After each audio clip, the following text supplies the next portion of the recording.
Hello everyone, स्वागत है आप सभी का कुणाल टेक्निकल जोन में। मेरा नाम है कुणाल और आज हम प्रस्तुत हुए हैं एक नए इम्पोर्टेंट टॉपिक के साथ जो कि क्लास 7th और क्लास 8th की मैथ्स का टॉपिक है। ये टॉपिक का नाम है राशियों की तुलना, यानी कंपेयरिंग द क्वांटिटीज। राशियों की तुलना जो एक चैप्टर है, ये बहुत ही ज्यादा इम्पोर्टेंट चैप्टर है क्लास 7th और क्लास 8th की मैथ्स का। और इस पर बेस्ड क्वेश्चन तो हमारे कॉम्पिटिटिव एग्जाम में भी पूछे जाते हैं, क्योंकि इसमें बहुत ही ज्यादा कॉन्सेप्ट छिपा हुआ है। ठीक है, तो आज हम इसी टॉपिक को अच्छे से क्लियर करने वाले हैं। इसमें हम जानेंगे कई सारे फार्मूले, कई सारी शब्दावली जो कि क्लास 8th और क्लास 7th के मैथ्स में आई है, जिनमें बच्चों को बहुत ही ज्यादा कंफ्यूजन होता है, उनको हम समझने वाले हैं। तो बने रहिए हमारे साथ वीडियो के अंत तक ताकि आप इस टॉपिक को क्रिस्टल क्लियर कर पाए। चलिए शुरू करते हैं अपने इस टॉपिक को। टॉपिक का नाम है राशियों की तुलना। राशियों की तुलना में हम पढ़ने क्या वाले हैं आखिरकार? तो हम इसमें पढ़ने वाले हैं राशियों के बारे में। राशि क्या होती है, राशि होती क्या है आखिरकार? तो जैसे कि हम अपने डेली लाइफ में कई सारी चीजों को नापते तोलते हैं, जैसे कि हम अपने वजन को नापते हैं, दूरी को नापते हैं, लंबाई को नापते हैं, चौड़ाई को नापते हैं। तो यही सारी चीजें क्या हैं? यही सारी चीजें क्या हैं? राशियां कहलाती हैं। ठीक है, राशियां कहलाती हैं। तो आज हम इन्हीं के बारे में पढ़ने वाले हैं। तो आज हम शुरू करने वाले हैं सबसे पहले तो मूल्य के बारे में। आखिरकार मूल्य क्या होता है? मूल्य यानी होता है प्राइस। ठीक है, मूल्य यानी क्या होता है इंग्लिश में? प्राइस। मूल्य होता क्या है? मूल्य यानी सिंपल सी चीज, कीमत। मूल्य यानी क्या होता है? कीमत होता है। अब कीमत क्या होती है? हम कीमत के बारे में क्यों पढ़ने वाले हैं? हमें तो पता है कीमत क्या होती है। जब हम किसी दुकान में जाते हैं, जब हम किसी दुकान में जाते हैं तो वहां हम किसी भी सामान को खरीदते हैं तो उसकी हम क्या चुकाते हैं? मूल्य ही तो चुकाते हैं ना, कीमत चुकाते हैं। लेकिन आपको आइडिया नहीं होगा, ये जो मूल्य होता है ये 3 प्रकार का होता है। 3 प्रकार का होता है, बट हमने तो कभी भी ये प्रकार के बारे में सोचा ही नहीं है। हाँ, 3 प्रकार का होता है। सबसे पहला मूल्य होता है क्रय मूल्य, जिसको हम कहते हैं क्रय मूल्य, जिसको हम कहते हैं कॉस्ट प्राइस। क्या कहते हैं? कॉस्ट प्राइस, जिसे सीपी से भी डिनोट किया जाता है। दूसरा जो मूल्य होता है वो होता है अंकित मूल्य। क्या होता है? अंकित मूल्य, जिसे हम कहते हैं marked price. Marked price, marked price, इसको शॉर्टकट में कहा जाता है एमपी। ठीक है, और तीसरा मूल्य होता है विक्रय मूल्य। विक्रय मूल्य, जिसे हम क्या कहते हैं? Selling price. क्या कहते हैं? Selling price. ये 3 तरह के मूल्य होते हैं। ठीक है, 3 तरह के मूल्य होते हैं। अब ये इन तीनों में अंतर क्या है आखिरकार? बेसिक डिफरेंस क्या है? तो इसको हम उदाहरण से समझते हैं कि जैसे कि मैं दुकान गया, मैं एक दुकानदार हूँ। ठीक है, मैं एक दुकानदार हूँ और मैंने क्या किया? अपने दुकान के लिए सामान खरीदा कहीं से जा करके। अब मैंने अपने दुकान के लिए सामान खरीदा, मान लेते हैं कि मैंने 1200 का सामान खरीदा। ठीक है, मैंने क्या किया? 1200 का सामान खरीदा। जितने में मैंने सामान बेचने के लिए जो सामान खरीदा, उस कीमत को मैं क्या कहूंगा? क्रय मूल्य। क्रय मूल्य यानी कौन सा मूल्य? जो एक दुकानदार सामान खरीदता है और उस सामान की कीमत जो चुकाता है, उसे क्या कहा जाता है? क्रय मूल्य। ठीक है, दुकानदार जो दुकान में सामान लाता है, वो भी तो कहीं से खरीद के लाता है ना, उसकी भी तो कीमत चुकाता है, और उस कीमत को हम क्या कहते हैं? क्रय मूल्य। तो मैंने क्या कहा? मैंने माना कि मैंने 1200 का सामान लाया अपनी दुकान के लिए बेचने के लिए। ठीक है, 1200 का सामान लाया। अब उस 1200 के सामान में मैंने क्या किया? एक सील लगा दी। सील लगा दी। ठीक है, सील लगा दी और मैंने उस सील में लिख दिया कि ये सामान 1500 का है। क्या कर दिया मैंने? उस सामान में लिख दिया कि ये सामान 1500 का है। मैंने 1200 में सामान लाया, उसे मैंने लिख दिया कि ये सामान 1500 का है। ठीक है, 1500 का है। अब जो मैंने उस सामान पर लिख दिया है ना प्राइस, उस प्राइस को मैं कहूंगा अंकित मूल्य। अंकित मूल्य यानी वो मूल्य जो दुकानदार क्या कर देता है? उस पर अंकित कर देता है। सामान पर लिखा रहता है ना एमआरपी, इतना लिखा रहता है, वो मार्क्ड प्राइस है। प्रिंटेड प्राइस है, रियल प्राइस नहीं होता है उस सामान का, वो प्रिंटेड प्राइस है जो दुकानदार द्वारा प्रिंट किया जाता है बेचने के लिए सामान, ठीक है। तो उस प्राइस को हम क्या कहेंगे, अंकित मूल्य। तो मैंने 1200 का सामान लाया अपनी दुकान में बेचने के लिए, उस पर मैंने 1500 का एक सील लगा दी, और फिर जब मेरे दुकान में आता है ग्राहक, वो इस सामान को खरीदना चाहता है, तो वो क्या कहेगा कि ये 1500 का सामान है। मैं क्या कहूंगा कि मैं 1500 का सामान दूंगा तुम्हें, ये सामान की कीमत 1500 है। वो बोलेगा नहीं, मैं इसको कितने में लूंगा, मैं इसे 1300 में लूंगा, मैं इसे 1300 रुपए दूंगा और उससे 1 रुपए ज्यादा नहीं दूंगा। तो मैंने बोला ठीक है भाई ले लो, तो उसने 1300 में सामान ले लिया, और जितने में मैंने बेच दिया उस सामान को, वो मूल्य कहलाता है विक्रय मूल्य। विक्रय मूल्य यानी सेलिंग प्राइस। कस्टमर जितने में कोई भी सामान खरीदता है उसे हम क्या कहते हैं, सेलिंग प्राइस यानी कि विक्रय मूल्य, ठीक। अब यहाँ पास अगर हम ध्यान से देखें कि दुकानदार को घाटा हुआ कि फायदा हुआ, घाटा हुआ कि फायदा हुआ। वो 1200 में सामान लाया था, उसने 1500 में सील लगा दी, 1500 की सील लगा दी, बेचा 1300 में। ग्राहक को क्या लगा कि मैंने दुकानदार को कम पैसे दिए हैं। भाई ग्राहक के लिए तो उस सामान की कीमत 1500 है ना, उसको तो नहीं पता 1200 का सामान है, ये 1500 है। तो ग्राहक ने 1500 के हिसाब से पैसे दिए हैं 1300 रुपए। तो ग्राहक को क्या लगेगा कि मैंने दुकानदार को चूना लगा दिया है, 200 का दुकानदार को घाटा हो गया है। लेकिन असलियत में अगर हम देखें तो दुकानदार ने कितने का सामान लाया था, 1200 में, बेचा कितने में, 1300 में। तो उसको घाटा नहीं हुआ है 200 का, उसे 100 रुपए का फायदा हुआ है। 1200 का सामान लाया, 1300 में बेचा, तो वो दुकानदार जो है आखिर में क्या कमा लिया, फायदा कमा लिया है, ना कि घाटा उसको हुआ है, ठीक है। तो यहाँ से क्या होता है, ऐसे दुकानदार क्या करते हैं, सेलिंग करते हैं, जिससे कि ग्राहक को भी पता नहीं चलता है और सामान से दुकानदार फायदा भी कमा लेता है। तो ये अंतर है क्रय मूल्य, विक्रय मूल्य और अंकित मूल्य में, ठीक है। अब हम चलते हैं आगे थोड़ा सा। अब अगर मुझे क्या निकालना है कि कितने का फायदा हुआ, कितने का दुकानदार को फायदा हुआ, तो मैं क्या करूंगा, अगर मुझे क्या निकालना है, मुझे क्या निकालना है, फायदा यानी लाभ निकालना है। इससे लाभ कितने का हुआ दुकानदार को, दुकानदार को लाभ कितने का हुआ। तो लाभ निकालने के लिए मैंने क्या किया, फायदा मुझे निकालना है। तो कितने का फायदा हुआ है, 1200 का सामान था, 1300 में बेचा, तो 100 रुपए का फायदा हुआ ना। कैसे हमने 100 रुपए निकाला, विक्रय मूल्य को, विक्रय मूल्य को जब हम क्रय मूल्य से घटा देंगे, क्रय मूल्य से घटा देंगे, तो हमारा क्या निकल के आ जाएगा, लाभ निकल के आ जाएगा। यहाँ विक्रय मूल्य कितना है, 1300, 1300 में मैंने क्रय मूल्य घटा दिया, 1200 रुपए घटा दिए, तो लाभ कितने का मिला, 100 रुपए का, 100 रुपए का फायदा मिला। तो ये एक फार्मूला है जिसके जरिए हम क्या निकाल सकते हैं, लाभ निकाल सकते हैं। कि सामान का जितना भी विक्रय मूल्य है उससे क्रय मूल्य को घटा दो।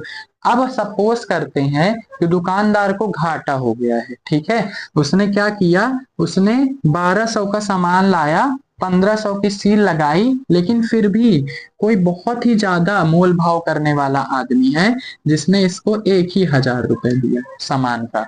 कितना दिया, 1000 रुपए दिया। तो अब यहाँ पास क्या हो गया, उसको घाटा हो गया।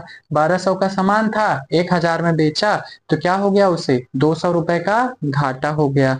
हो गया ना 200 रुपए का घाटा, कि 1200 का सामान था, 1000 में बेचा, उसको जितने में खरीदा उतना भी ना मिला, तो उसको घाटा हो गया।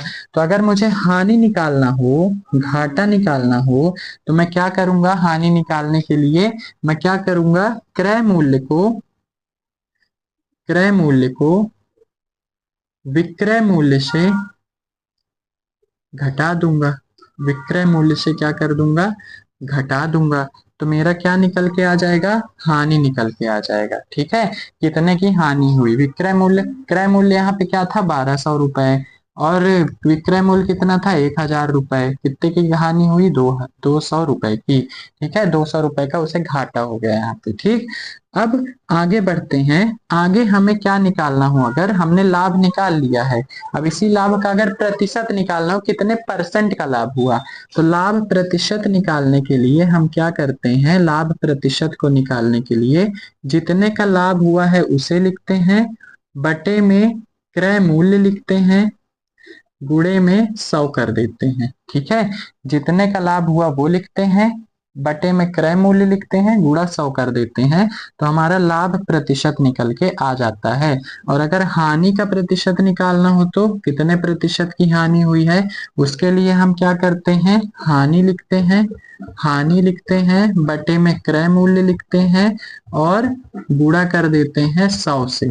तो क्या निकल के आ जाती है, हानि का प्रतिशत निकल के आ जाता है। ठीक है, अगर हम इसका हानि का प्रतिशत निकालें तो यहाँ पास हानि कितने की हुई थी, 200 रुपए की, 200 रुपए की हानि हुई थी, बटे में क्रय मूल्य कितना था, 1200 रुपए, और गुणे 100 कर देंगे।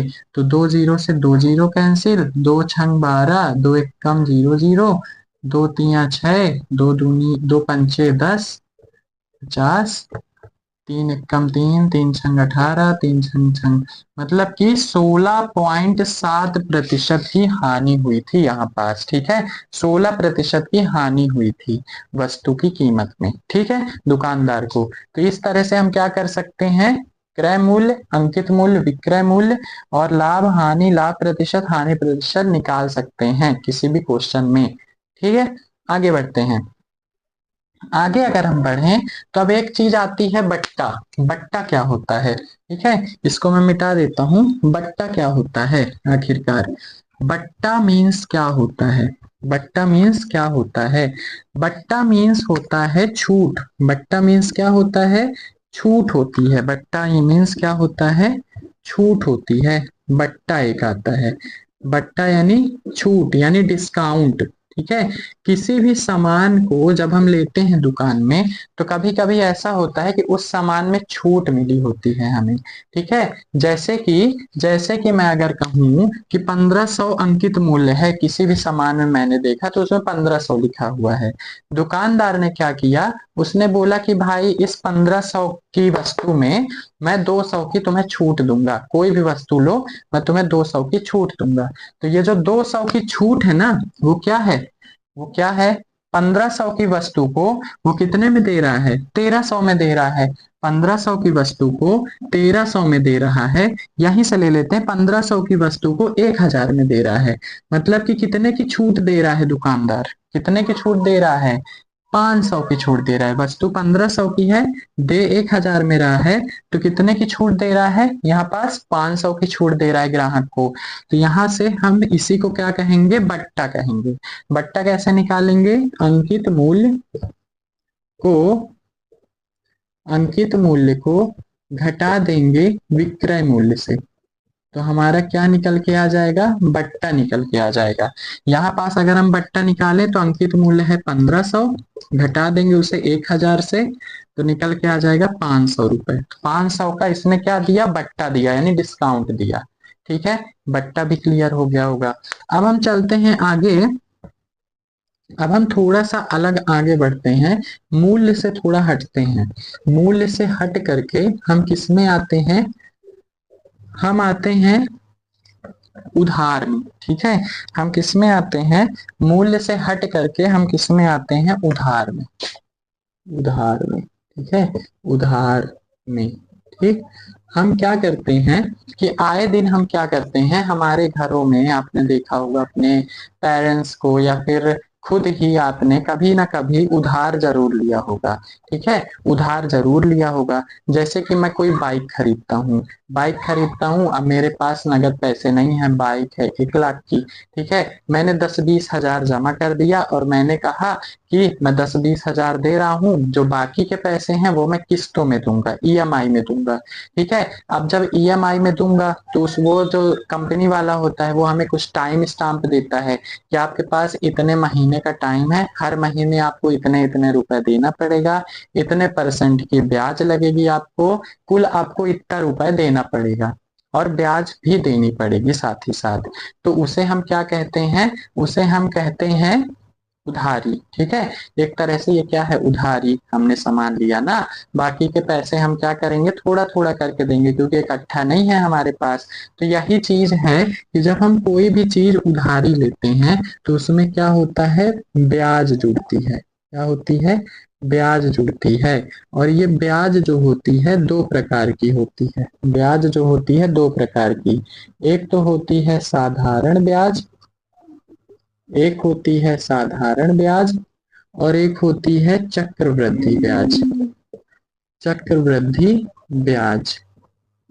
ठीक है, चक्रवृद्धि ब्याज। ब्याज को इंग्लिश में कहते हैं इंटरेस्ट। इंटरेस्ट, ठीक है, इंटरेस्ट। इंटरेस्ट दो तरह का होता है, एक होता है सिंपल इंटरेस्ट।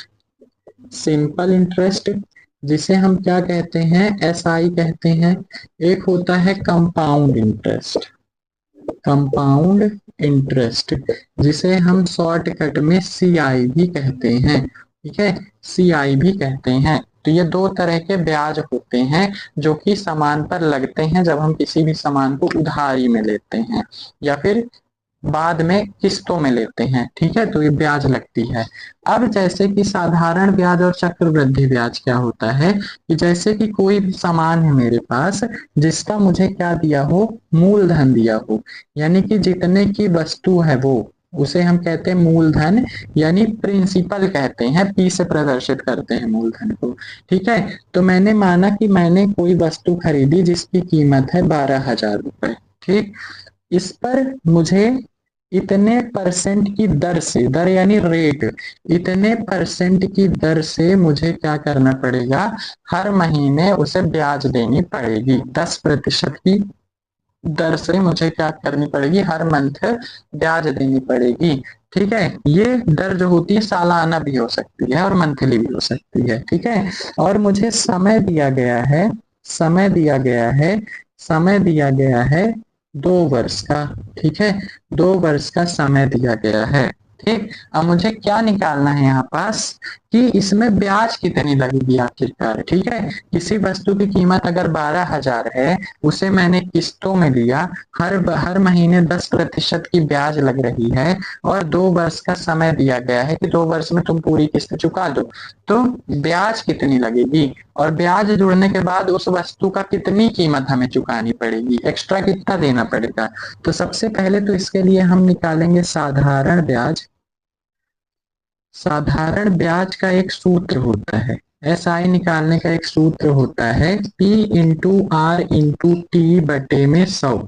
ठीक है, P कितना दिया है, यानी मूलधन दिया है 12,000 रुपए, गुणे आर दर कितनी दी गई है? 10% की, समय कितना दिया गया है? 2 वर्ष का, बटे में 100 कर देंगे। 2 जीरो से 2 जीरो कैंसिल, और ऊपर बचा 120 गुणे 10 गुणे 2, तो 2 10 से 20, और 12 दूनी 24, तो आ जाएगा 2,400 रुपए। ठीक है, 2,400 रुपए हमें ब्याज देनी पड़ेगी 2 सालों में।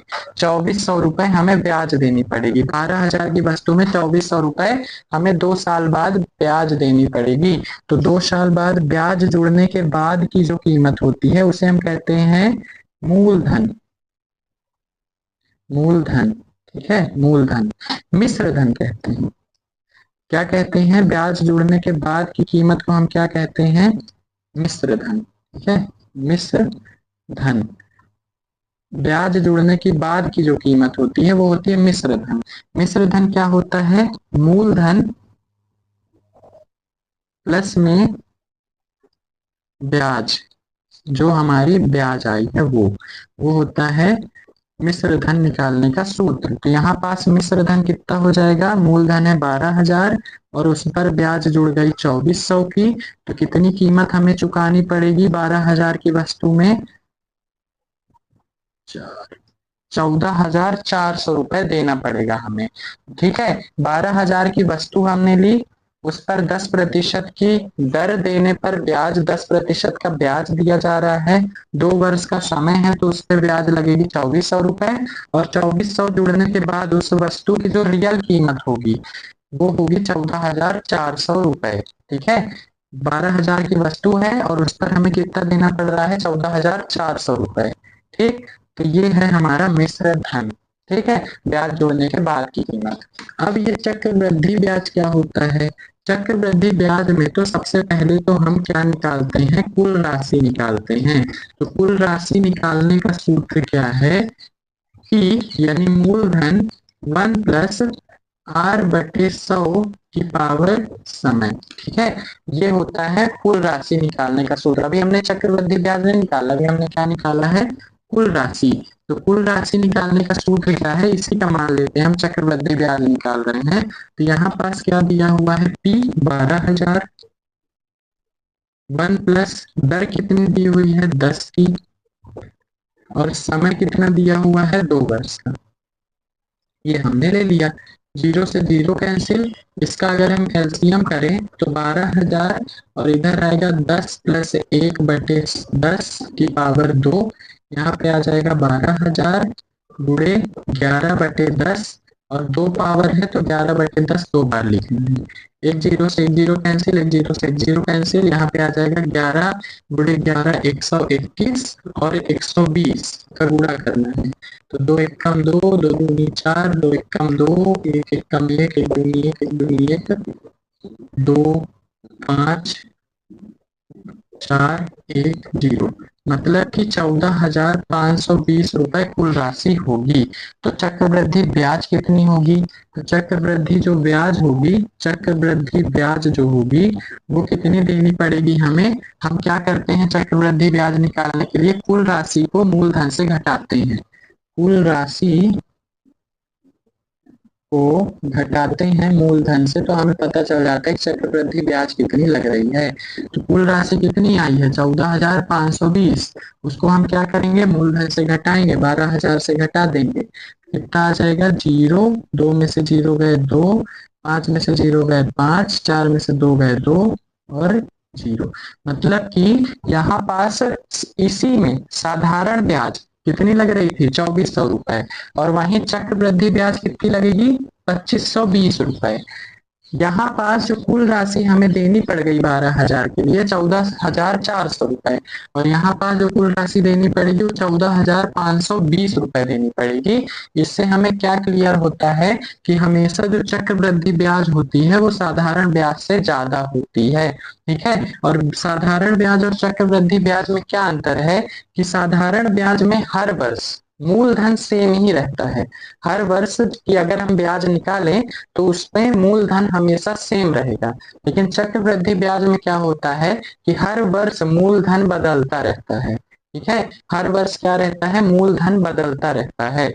अंतर इन दोनों में इतने का है बस। ठीक है, इतने का है बस। ठीक है, तो इस तरह से हम क्या कर सकते हैं, साधारण ब्याज और चक्रवृद्धि ब्याज को निकाल सकते हैं। ठीक है, ये था हमारा ब्याज के बारे में।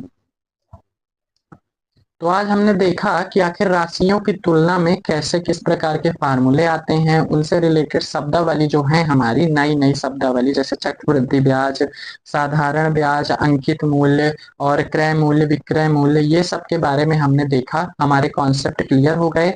तो आज से हम क्या करेंगे, अब इन पर बेस्ड क्वेश्चन लगाएंगे और हम समझेंगे कि आखिरकार ये जो हमने पढ़ा है ये कैसे क्वेश्चन में अप्लाई हो रहा है। रियल लाइफ में भी ये चीजें अप्लाई होती हैं। हम तो जाते हैं दुकान, आए दिन हम सामान खरीदते हैं, तो दुकानों में ऐसे ही प्राइसेस बोली जाती हैं जिनमें हम कंफ्यूज हो जाते हैं, समझ नहीं पाते हैं, लाभ नहीं निकाल पाते हैं, हानि नहीं निकाल पाते हैं। तो इस तरह के जो एक्सरसाइज होती हैं, इस तरह के जो कॉन्सेप्ट होते हैं, ये हमारे रियल लाइफ में भी काम आते हैं और साथ ही साथ कॉम्पिटिटिव एग्जाम में तो पूछे ही जाते हैं इससे रिलेटेड क्वेश्चन, और ये हमारे दिमाग में बहुत ज्यादा तेज कर देते हैं। तो आई होप आपको ये वीडियो पसंद आया होगा। ये जो हमारा इंट्रोडक्शन पार्ट था आपको जरूर समझ में आया होगा। अगर आपकी वीडियो पसंद आए तो कृपया इसको लाइक करिए और हमारे चैनल को सब्सक्राइब करिए। मिलते हैं नेक्स्ट वीडियो में, तब तक के लिए थैंक यू।